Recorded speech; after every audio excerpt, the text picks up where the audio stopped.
Hello friends, good evening. আশা করি তোমরা সবাই ভালো আছো, আমিও খুব ভালো আছি। তো আজকে আমি চলে এসেছি মার্কেটে। কালকে তো নীল পুজো, মা নীল পুজোর উপোস করবে আর আমি তো বাড়িতেই আছি, তো তার জন্য মার সাথে চলে এসেছি মার্কেটে। তো দেখো আজকে কিন্তু মার্কেটে প্রচণ্ড পরিমাণে ভিড়। একদিকে চৈত্র সেলের শেষ বাজার আর একদিকে কালকে নীল পুজোর জন্য প্রচুর ভিড়। ছোটোবেলা থেকেই এই দিনগুলো খুব মজাতে কাটতো। মা পুজো দিত আর মার সাথে এরকম ফুলের ফলের বাজার করতে আসতাম।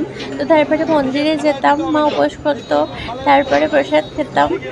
আর নতুন জামা তো আছেই, নতুন জামা পরতাম, মানে নীল পুজো থেকে স্টার্ট হয়ে যেত নতুন জামা পরা। তো ছোটোবেলার দিনগুলো ভালোই কাটতো, তো এখনও ভালো কাটে। বড় হয়ে গেছি বাট তবুও ভালো কাটে।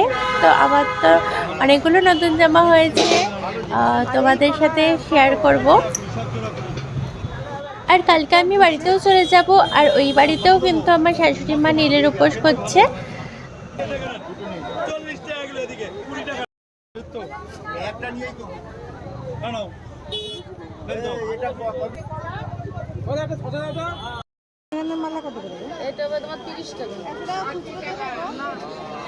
কালকে ভালো থাকবে, নিশ্চিন্তে নিন, এরকম ঝুলে রাখবে।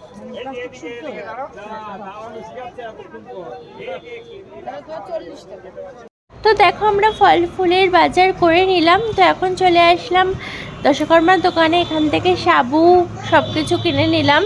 তো তারপর চলে গেলাম মিষ্টির দোকানে। তো সেখান থেকে পুজোর জন্য আমরা মিষ্টিও কিনে নিলাম। আমাদের বাজার কিন্তু একদম করা কমপ্লিট হয়ে গেছিলো। তারপর চলে আসলাম ফুচকা খেতে। তো এখানে দেখো ফুচকা খেয়ে নিলাম। তারপর চলে গেলাম আমপোড়ার শরবত খেতে। এই গরমকালে ঠান্ডা ঠান্ডা আমপোড়ার শরবত খেতে দারুণ লাগে। তো তাই জন্য আমি 2 গ্লাস আমপোড়ার শরবত খেয়ে নিলাম। তারপর চলে আসলাম বাড়িতে। কালকে তো রাত্রিবেলায় এসে খেয়ে দিয়ে ঘুমিয়ে পড়েছিলাম। তো দেখো আজকে সকাল সকাল লুচি আলুর দম হয়েছে আর আমি খেয়ে নিলাম।